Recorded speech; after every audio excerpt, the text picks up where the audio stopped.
Olá, pessoal. Vamos começar a segunda parte da segunda aula com a parte gramatical, né? Na primeira parte a gente viu aquele texto e agora a gente vai para a parte gramatical, que é reported speech. E o que é reported speech?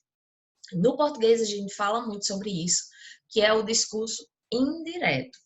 Eu vou compartilhar aqui com vocês uma tela para a gente poder entender melhor o que seria esse reported speech e como utilizá-lo, certo? Pronto.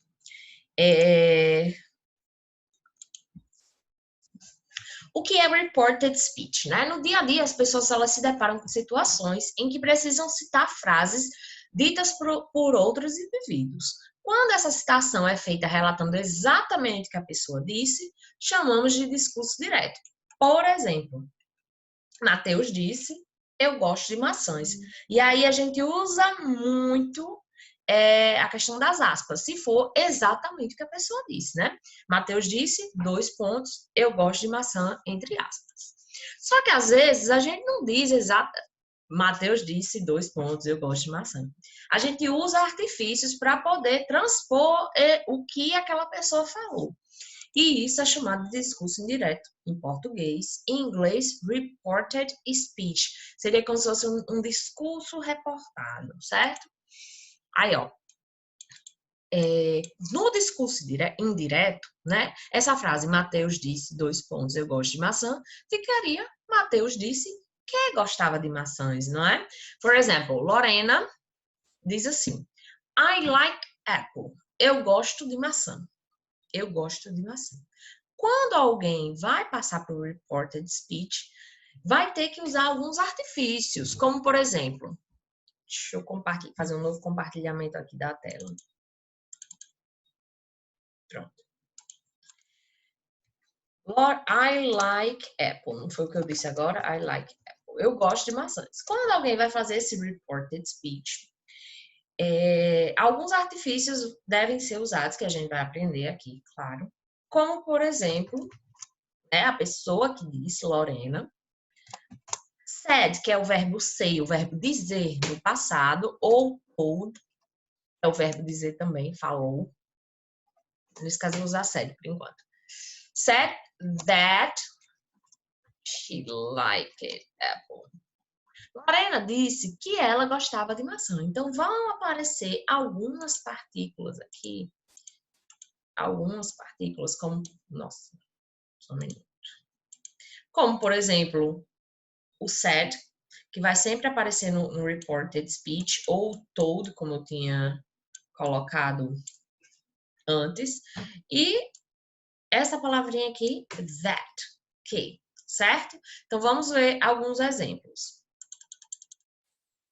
em inglês.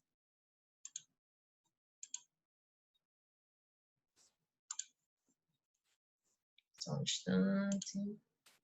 Pronto.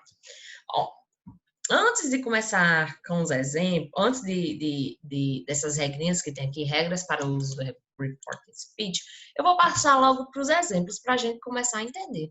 Eu tinha falado no primeiro dia de aula que vocês iam usar muito os tempos verbais. E esse reported speech é mais um desses exemplos de quando vocês vão precisar entender como é a estrutura de cada tempo verbal em inglês.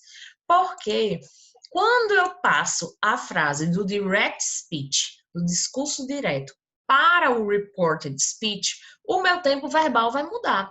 Como, por exemplo, no exemplo que eu falei lá, I like apple. Foi o que eu disse diretamente. Quando a pessoa foi reportar, ela não diz assim, Lorena disse que gosta de maçã. Lorena disse que gostava de maçã. Certo? É assim que a gente fala, é assim que a gente tem que pensar no raciocínio, no caso aqui do inglês. Então, ó, vou passar aqui para os exemplos, certo? Marcos disse, eu gosto de maçãs. Marcos said he liked apples. Marcos disse que gostava de maçãs. Olha aqui o que Marcos disse. I like apples. E aí, quando eu faço o reported speech, eu uso a partícula said. O that pode ser, quando está entre parênteses, é porque eu posso retirar, certo? He liked apples. Olhe só aqui o like, que estava no simple present, né, no seu tempo infinitivo, ele passou para o simple past. E aí é que tá, vai ter várias regrinhas mais ou menos dessa forma. O problema é que quando não tá no simple present, porque do simple present para o simple past é simples da gente passar, né? O verbo, a maioria dos verbos são regulares, é só colocar ed, mas quando a frase do discurso direto estiver em outro tempo verbal totalmente diferente do simple present, como é que faz? Aí a gente vai aprender, certo? Quando a gente vem aqui para cima, ó, ele fala aqui do said e do todo, qual a diferença? Por mais que os dois termos possam ser utilizados para o verbo disse, há uma diferença que deve ser respeitada na construção do reported speech. A conjugação do said, que é o passado do verbo say, passado do verbo dizer, deve ser utilizada quando não está especificado por quem foi dito, para quem foi dita a frase, desculpa, né? Para quem vai escutar aquela frase. João said, I love her. O verbo tell, que é o verbo dizer, ele precisa de um complemento. O verbo say, ele não precisa de um complemento. Então, eu digo assim, say that. Eu não preciso dizer para quem você vai falar aquilo, certo? Mas o told, sim. Told him, ou desculpa, tell. Diga a ele ou diga a ela, certo? Essa é a diferença do say e do tell. Então, ó, João said, I love her. João said that he loved her. Told é utilizado quando a frase deixa especificado para quem foi dita aquela frase. Aqui, ó. João told Ruby that he loved her. João disse para Ruby que ela amava ele. Isso daqui, gente, é só uma explicação de um site. Quando a gente for para a apostila, né, eu tô só jogando informações, mas só para vocês começarem a introduzir aí no Reported Speech. Quando a gente for para a apostila, a gente vai fazer atividade para poder fixar melhor esse conteúdo. Aí, olha só. Aqui tem uma tabelinha, né, que diz para que tempo verbal eu devo passar a minha frase no reported speech. Como assim, Lorena? Aí eu venho aqui no exemplo novamente. Ó, no simple present, a minha frase estava I like apples, né? No simple present, I like apples.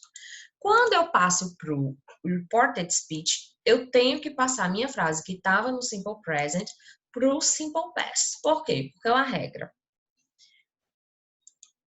Quando a minha frase direta, do discurso direta, estava no simple past, por exemplo, aqui.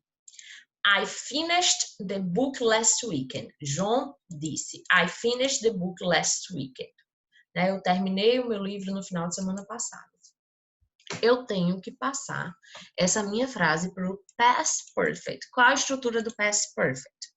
Had com o particípio passado do verbo. Quando a minha estrutura está no present continuous, Ruby said, I am reading a scientific article. Eu preciso passar o reported speech, o verbo para o tempo verbal past continuous. E como é o past continuous? É o verbo to be mais o verbo to be no passado, desculpa, o was ou were, mais o verbo usando o gerúndio, que é o ing, certo? Como assim, Laura? Vamos lá, para não... É muita informação. Ruby said, I am reading a scientific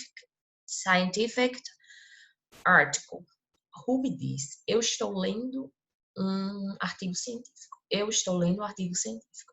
Aí traduza isso para o português, se você for fazer um discurso indireto. Ruby disse que estava lendo um artigo científico. Exatamente o que está aqui. Ó. Ruby, aí olha a partícula said, disse que ela estava, o verbo to be no passado, lendo um artigo científico. Certo? É bom tentar fazer a tradução aqui para o português, porque aqui dá certo. Ó, o present perfect e o past perfect. Desculpa, o present perfect no discurso direto. Larissa disse, I have lived there. Eu morei lá. Eu morei lá. Aí eu digo assim, Larissa disse que tinha morado lá, né? Que tinha morado lá. Aí eu pego e passo para o past perfect. Eu vou usar o past perfect em duas situações, no simple past e no present perfect. E can para could, se eu digo assim, I can go with you, No reported speech Juliana said that she could go with me. Juliana disse que poderia ir comigo. Né? Juliana disse, eu posso ir com você. Aí eu vou reportar esse discurso. Juliana disse que poderia ir comigo. I will travel next month. She said, I will travel next month. Ela disse, eu viajarei mês que vem. Eu viajarei mês que vem. O reported speech. Ela disse que viajaria mês que vem. Então, she said she would travel the month after. Ou the next month, certo? Então, eu mudo o will para o would.